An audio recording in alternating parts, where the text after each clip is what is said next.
ചില മരണ വാർത്തകൾ കേൾക്കുമ്പോൾ മനസ്സ് വല്ലാതെ വേദനിക്കാറുണ്ട്. കഴിഞ്ഞ ദിവസം അബുദാബിയിൽ മരണപ്പെട്ട കരുവാരക്കുണ്ട് സ്വദേശി ഉമറിന്റെ മകൻ ഷൈജു. അദ്ദേഹം കുറച്ച് മാസങ്ങൾക്ക് മുന്നേ സ്ട്രോക്കായിട്ട് അബുദാബിയിൽ ചികിത്സയിലായിരുന്നു.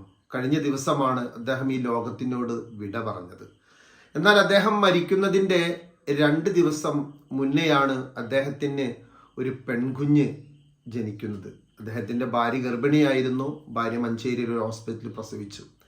ഇവിടെ ഈ പെൺകുഞ്ഞ് ജനിച്ച് അതിനെ ഒന്ന് കാണാൻ കാത്തു നിൽക്കാതെ ഷൈജു ഈ ലോകത്തിനോട് യാത്ര പറഞ്ഞിരിക്കുകയാണ്.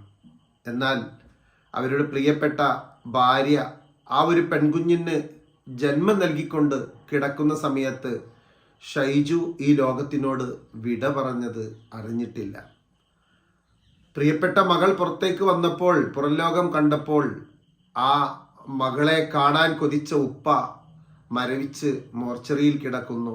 അതുപോലെ തന്നെ തൻ്റെ പ്രിയപ്പെട്ട ഭർത്താവ് മരിച്ചതറിയാതെ ഭാര്യ ഒരു ഹോസ്പിറ്റലിൽ ഒരു കുട്ടിക്ക് ജന്മം കൊടുത്തിട്ട് കിടക്കുകയുമാണ്. ഇതൊക്കെ നമ്മുടെ ജീവിതത്തിൽ കാണുമ്പോൾ അല്ലെങ്കിൽ കേൾക്കുമ്പോൾ വല്ലാത്ത സങ്കടങ്ങളായി തോന്നാറുണ്ട്. നമുക്ക് ഈ വാർത്തകളൊക്കെ ഒരു പക്ഷേ ഒരു ദിവസത്തെ 2 ദിവസത്തെ ഒരു ന്യൂസ് മാത്രമായിരിക്കാം. പക്ഷേ ഇതൊക്കെ അനുഭവിക്കുന്ന ആ കുടുംബങ്ങളുടെ വേദനകൾ, സങ്കടങ്ങൾ അതൊരിക്കലും മറക്കാൻ പറ്റാത്തതാണ്. അള്ളാഹു സുബ്ഹാനഹു തആല ആ മരണപ്പെട്ടു പോയ പ്രിയ സഹോദരന് സ്വർഗം നൽകി അനുഗ്രഹിക്കുമാറാകട്ടെ. അതിനപ്പുറം അദ്ദേഹത്തിൻ്റെ ഭാര്യയ്ക്ക് അതുപോലെ തന്നെ കുടുംബക്കാർക്കെല്ലാം അള്ളാഹു ക്ഷമ നൽകി ഏത് അവസ്ഥയിലും അവരുടെ ജീവിതത്തിൻ്റെ എന്തും നേരിടുവാനുള്ള മനക്കരുത്ത് നൽകട്ടെ എന്ന് നമുക്ക് ആത്മാർത്ഥമായിട്ട് പ്രാർത്ഥിക്കാം. ഈ മരണങ്ങളൊക്കെ ശരിക്കും ഒന്ന് ചിന്തിച്ചു നോക്കൂ പ്രിയപ്പെട്ടവര്. ആ സുഹൃത്ത് തൻ്റെ പ്രിയ ഭാര്യ പ്രസവിച്ച ആ പെൺകുഞ്ഞിനെ ഒരു നോക്ക് കാണാൻ കഴിയാതെയാണ് ഈ ലോകത്തിനോട് വിട പറഞ്ഞിരിക്കുന്നത്.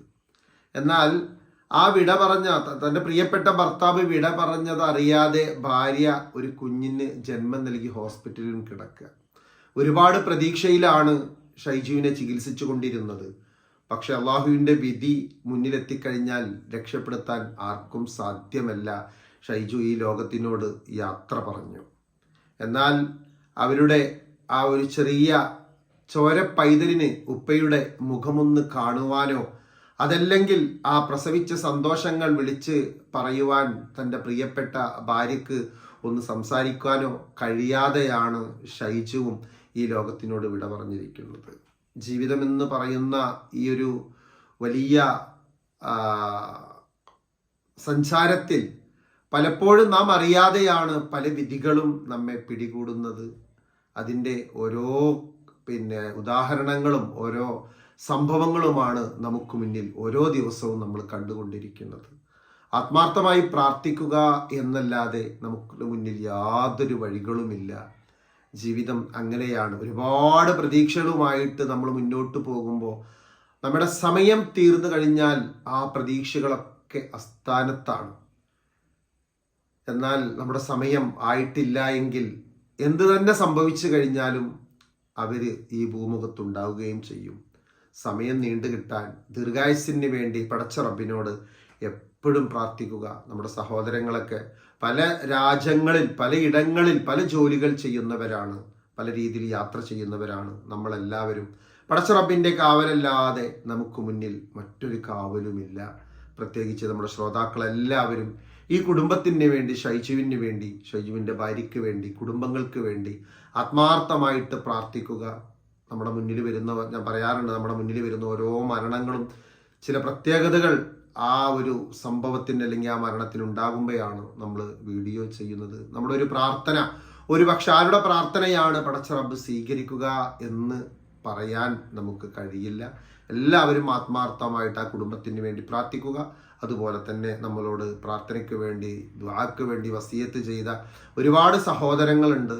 പല രീതിയിൽ പല വിഷമങ്ങൾ അനുഭവിക്കുന്നവർ. അവർക്കൊക്കെ റബ്ബ് അവരുടെ രോഗങ്ങൾക്ക് പരിപൂർണ ശിഫ നൽകി ദീർഘായുസ്സും ആഫിയത്തും നൽകുമാറാകട്ടെ. അതുപോലെ തന്നെ അവരുടെ എല്ലാ തടസ്സങ്ങളും നീക്കിയിട്ട് ജീവിതത്തിൽ സന്തോഷം നൽകുമാറാകട്ടെ. ആമീൻ എന്ന് പ്രാർത്ഥിക്കുന്നു. എല്ലാവരും ഷൈജുവിൻ്റെ കുടുംബത്തിന് വേണ്ടി ദുആ ചെയ്യണമെന്ന വസിയത്തോടു കൂടി അസ്സലാമു അലൈക്കും വറഹ്മത്തുള്ളാഹി വബറകാതുഹു.